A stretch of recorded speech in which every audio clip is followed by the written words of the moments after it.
ये दिख रहा है? हाँ दिख रहा है सर, बनाओ तो सही। चलो, तो हम बनाने क्या जा रहे हैं? क्या बनाने जा रहे हैं? साइक्लॉइड बनाने जा रहे हैं ना। साइक्लॉइड का हमें रेडियस पता है। रेडियस कितना दिया हुआ है? वो जो जनरेटिंग सर्किल होता है जिससे ये साइक्लॉइड बनेगा, तो उस जनरेटिंग सर्किल का जो रेडियस है उतना डिस्टेंस ले करके, यहाँ कितना दिया हुआ है जनरेटिंग सर्किल का रेडियस? 30 mm।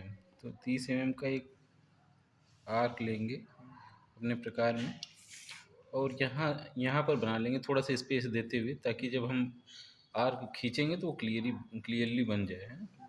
ये हमने पहले, सबसे पहले ये वृत्त ही बनाएंगे, ये सर्किल ही बना देंगे। अब साइक्लॉइड में क्या होता है कि ये सर्किल जो है किसी एक रेखा पर आगे की तरफ बढ़ता है, और इस सर्किल पर कोई भी एक पॉइंट होता है, वो पॉइंट जो है जहाँ जहाँ से होकर के घूमता है, उसी के लोकस को, उसी के बिंदु पथ को क्या बोलते हैं? साइक्लॉइड बोलते हैं। तो ये जो रेखा है ये कितनी लंबी होनी चाहिए कि एक साइकिल इसका पूरा हो जाए? जितना बड़ा ये हमारा सर्किल का परिधि है, अगर उतनी लंबी लाइन खींच दें, तो अगर हम एक बार इसको रोटेट करेंगे, तो रोटेट करके अगर मान लो ये वाला पॉइंट पूरा रोटेट करेंगे, तो ये इसकी लेंथ के बराबर ही आगे बढ़ेगा। तो वो उतनी लंबी लाइन होनी चाहिए। तो 90 की नहीं, ये एक बार रोल करेगा तो ये वाला पॉइंट जो है वापस यहाँ पे आ जाएगा ना, इसी लाइन पे ही आ जाएगा। जैसे ये वाला पॉइंट अगर हम मान लें पहला पॉइंट है, इसका सेंटर ये था, सेंटर से हमने होते हुए एक लाइन ऐसे ड्रॉ कर दी है, ठीक है। और ये वाला पॉइंट जो है हमारा पहला पॉइंट है, इसको हम P1 नाम दे दें, ठीक है, ये वाला, या 1 नाम दें। तो अब एक लाइन हमें खींचनी है यहाँ से ऐसे, ठीक है। अब इसी लाइन पे ये रोटेट होकर के जहाँ से बढ़ता हुआ जाएगा, ये P वाला पॉइंट जहाँ जहाँ से होता जब हुआ जाएगा, वो जो कर्व बनेगा वही हमारा साइक्लॉइड होगा। तो एक चक्कर लगाने के लिए हमें क्या करना पड़ेगा? जितनी इसकी परिधि है उतनी लंबाई की लाइन खींच दें और इसको घुमा के ले जाएंगे, तो ये जो 1 वाला पॉइंट है लास्ट में यहीं पे आ जाएगा। तो एक चक्कर में हमें पता लग जाएगा। हम चाहे तो कितना भी बड़ा खींच सकते हैं, लेकिन एक रोटेशन में जो फॉर्म आएगा वही वाला फॉर्म, वही आकार बार बार वो दोहराएगा, है ना। तो हम केवल एक ही रोटेशन का पूरा खींच लेंगे कि एक चक्कर ये पूरा लगाते हुए आएगा। हाँ, तो इस रेखा की लंबाई कितनी होनी चाहिए? जितनी इसकी परिधि की लंबाई है। तो परिधि की लंबाई कितनी होती है? किसी वृत्त की परिधि की लंबाई कितनी होती है?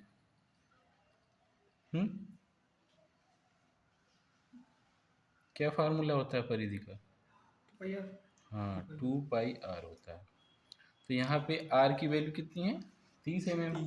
तो जब हम 30 mm रखेंगे तो 2 × 22/7 × 30, कैलकुलेट करके बताओ कितना mm आ रहा है?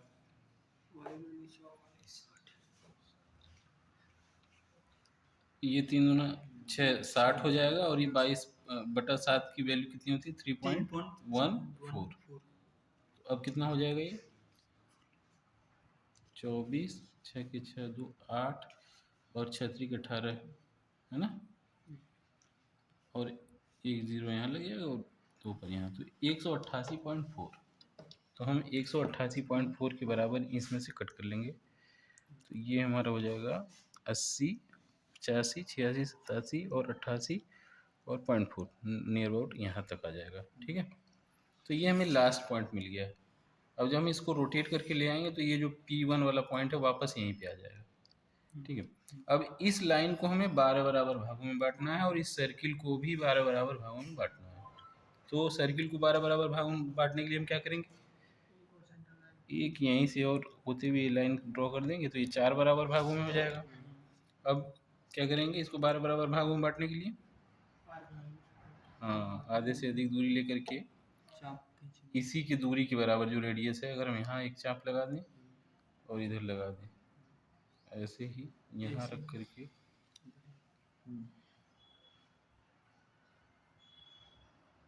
इधर लगा दिया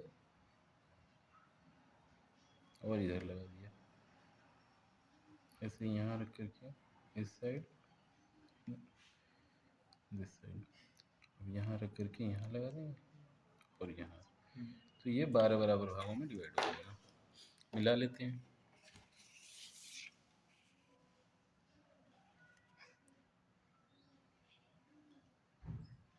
अच्छा, ये सारी लाइनें हल्की होंगी क्योंकि इनको कौन सी लाइन बोलते हैं?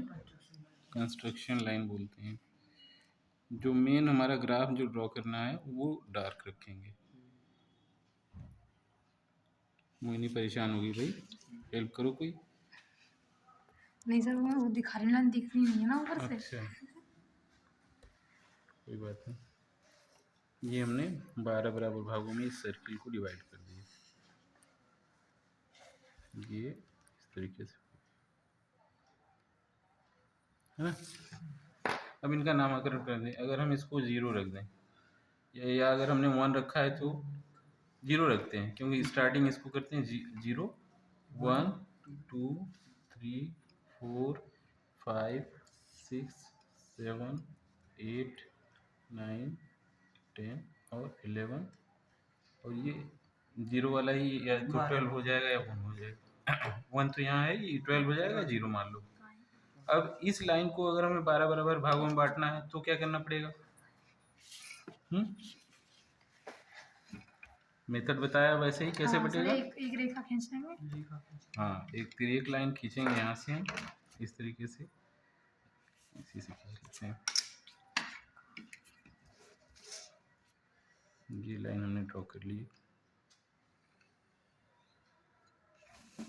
अब इस लाइन को 12 बराबर भागों में पहले डिवाइड कर लेंगे, कोई भी दूरी लेकर के। 1 2 3 4, ये 5 हो गया, ये 6 7 8 9 10 11 और ये 12 दिख रहा है ना सभी को। अब ये जो लास्ट वाला पॉइंट है इसको लास्ट वाले पॉइंट से मिला देंगे यहाँ से। ये हमने मिला दिया। ये वाला है कि ये वाला है?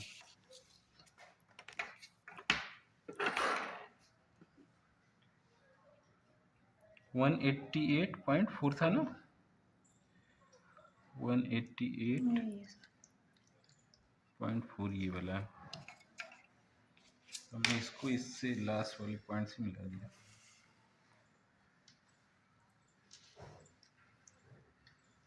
ठीक है, अब इसी के पैरेलल अगर हम लाइन ड्रॉ कर दें,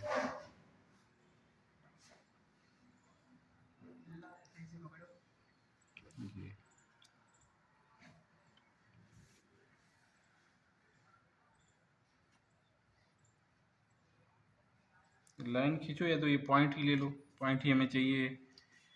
लाइन हम आगे नहीं खींचते हैं, बस पॉइंट ले लेते हैं।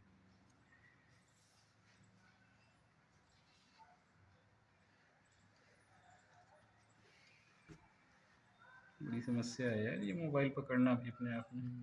कल स्टैंड लेकर आऊँगा, ठीक है। हाथ में हाथ में पॉइंट है मेरे पास। ये हमने इस तरीके से ड्रॉ कर दिया। ये सारे पॉइंट हमें मिल जाएंगे। ये हम उनके लिए कर रहे हैं जो नहीं आ रहे हैं, बताओ। उनके लिए हम तकलीफ उठा रहे हैं। परोपकारी में भी जो है तकलीफ हो रही। ये हमने ड्रॉ कर दिया इस तरीके से। कहाँ खींच दिया मैंने? ज़्यादा बाहर चला गया। फोन में कैसे दिखेंगी सर? हाँ, ये भी बात सही है, मुझे डार्क खींचना चाहिए था ना। कोई बात नहीं, समझ जाएंगे सर। समझ जाएंगे समझदार। अब देखो ये सारे पॉइंट हमें मिल गए। अब हमें क्या करना है, एक रेक्टेंगल बनाना है इसी वाली दूरी से।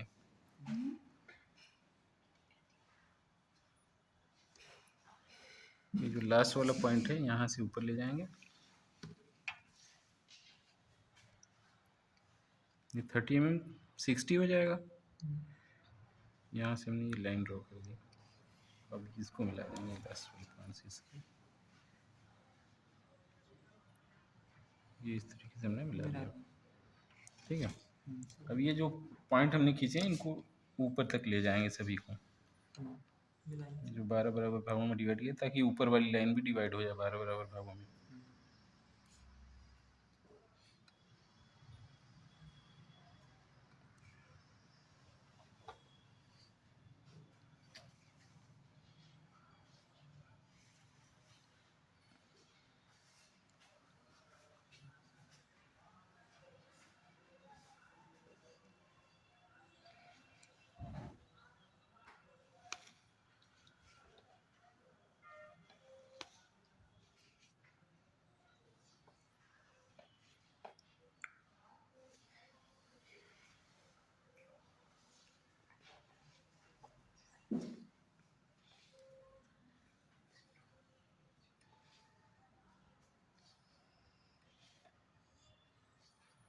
ठीक है।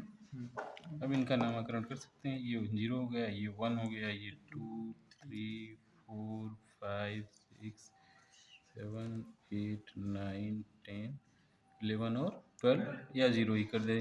ठीक है, क्योंकि हमने 0 से स्टार्ट किया तो हमने 0 कर दिया इसको। अब ये जो लाइनें जा रही हैं इन्हीं की पैरेलल लाइन हमें ड्रॉ करनी है। जैसे 1 और 11 इन दोनों से होती हुई एक लाइन ड्रॉ करेंगे जो 1 और 11 को कट करेंगी यहाँ पर और यहाँ पर, है ना। ये हमारा 1 वाला पॉइंट मिल गया और ये 11 वाला पॉइंट मिल गया। ऐसे ही 10 और 2 ये दोनों भी एक ही लाइन में पड़ेंगे सीधी, इनको भी ऐसे बढ़ाएंगे और ये 10 तक कट करेंगे। ऐसे ही अब ऊपर वाली लाइन ये तो जा ही रही है, इसको भी हम आगे बढ़ा देंगे। ये सेंटर वाली लाइन है, ठीक। ऐसे ही 8 और 4 ये भी दोनों एक ही लाइन से उठते हुए ड्रॉ हो जाएंगे ऐसे। ऐसे ही 7 और 5 ये भी इस तरीके से ड्रॉ हो जाएंगे। ठीक है। अब क्या करना है हमें, देखो जब ये रोटेट होगा इस डायरेक्शन में रोटेट हो रहा है, तो अभी जो 0 वाला पॉइंट था अब ये रोटेट होकर नीचे आएगा तो ये आगे बढ़ेगा, इधर 0 वाला पॉइंट इधर बढ़ेगा, फिर जब और नीचे आएगा तो ये और आगे बढ़ेगा, इस तरीके से बढ़ता हुआ जाएगा। तो जो 6 वाला पॉइंट होगा वहाँ आधा पूरा घूम जाएगा, तो ये वाला पॉइंट यहाँ पे ऊपर हो जाएगा, सबसे ऊपर ऐसे घूमेगा, ऐसे घूमेगा, ऐसे, है ना। तो ये वाला पॉइंट आधा जब चक्कर लगाएगा तो यहाँ आ जाएगा, ऊपर आ जाएगा, और जब पूरा चक्कर लगाएगा तो ये यहाँ पे आ जाएगा, है ना। तो हमें एक ही राउंड आएगा, क्योंकि हम इतना बड़ा ही लंबाई की ये लाइन खींचे है ना, जितना इसकी लंबाई है उतनी ही लंबी लाइन हमने खींचा है यहाँ पे पाई, ये 2 पाई आर इसीलिए तो निकाला था हमने, ताकि ये पूरा चक्कर लगा करके यहीं पे आ जाएगा ये 0 वाला। तो लास्ट वाला पॉइंट फिर यहाँ मिल जाएगा, और ये कौन सा होगा, P6 होगा, ये वाला 0 वाला। अब घूम करके P6 पे पहुंच जाएगा, आधा रोटेट करके यहाँ पहुंचा तो वो हो गया।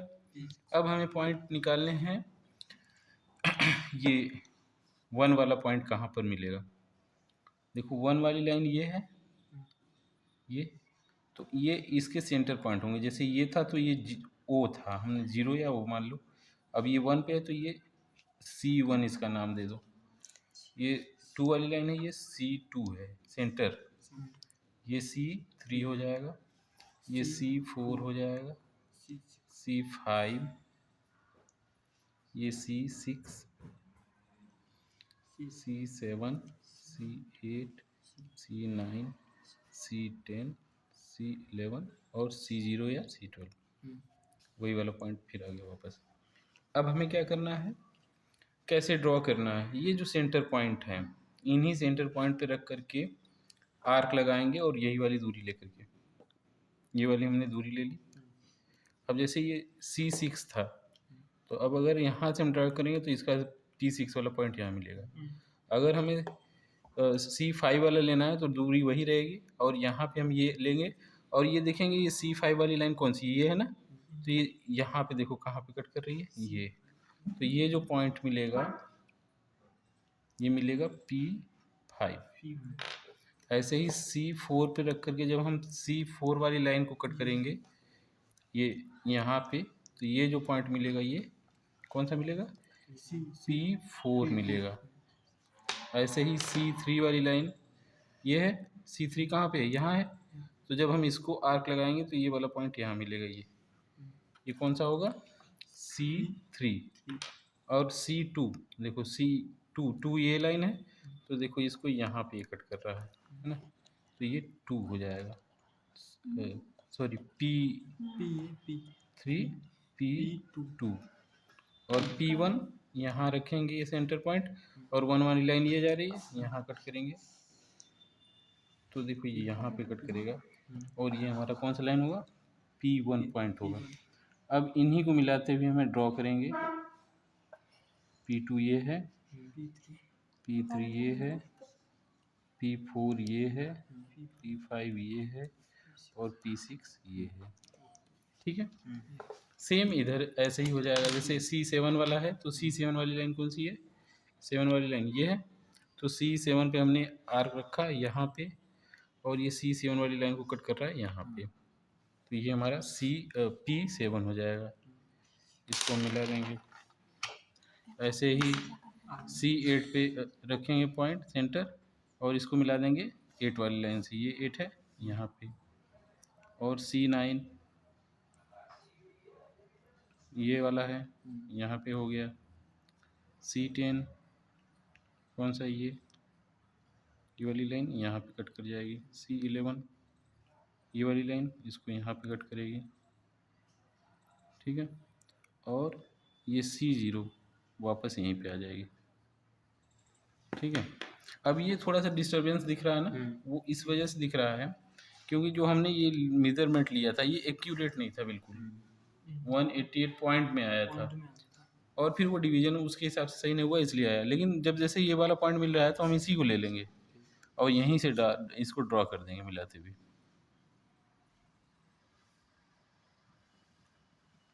इस तरीके से ये